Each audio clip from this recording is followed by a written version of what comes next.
Hey y'all, on the bench we have another Bell Howell AQ2 Projector amplifier from the 1960s that I've already went ahead and stripped completely of its original circuitry.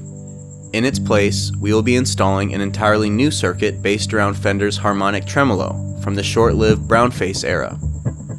Some new holes have been drilled in the chassis to mount more potentiometers along with turret strips for the power supply. We will be making a new turret board out of 1/8 inch thick G10 glass fiber board for the audio circuit, along with an additional one for the power supply. After designing the layout on some graph paper, I've transferred it onto the boards.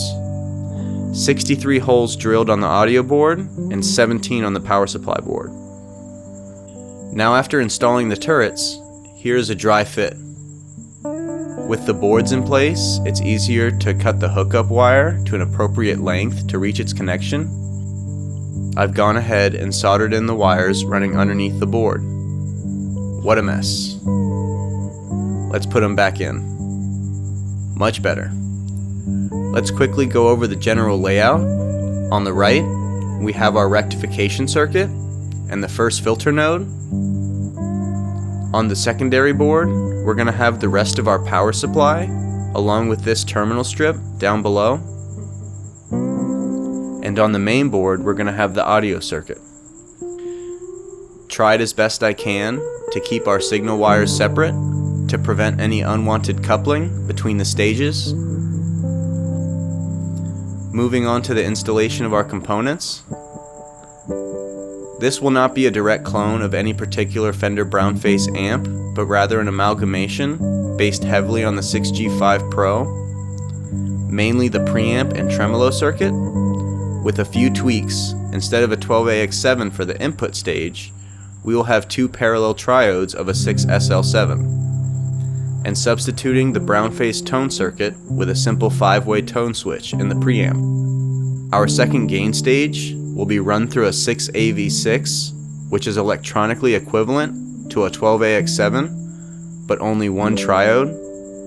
The 5-way tone control more or less adjusts the mid frequencies, so I've also added a bass control to the preamp.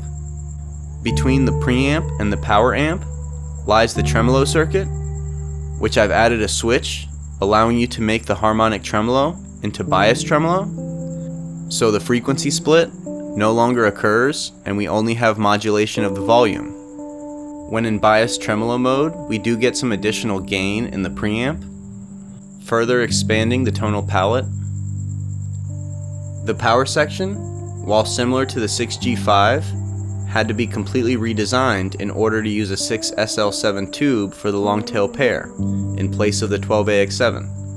And substituting the fixed bias 6L6 output stage with a cathode bias 6AQ5 output stage, along with the addition of a post-phase inverter master volume and Vox-style high-cut control. The installation of our new circuit is complete. It was really quite the challenge to fit such a monster of a circuit in such a tight space. Fender only implemented this tremolo circuit into their more powerful amps. The Princeton, which is similar in wattage to this amp, only had bias tremolo. In order to free up this middle space for the power supply, the internal speaker had to be moved to the rear. Here we've installed some metal brackets to mount this tiny baffle where the speaker will be placed.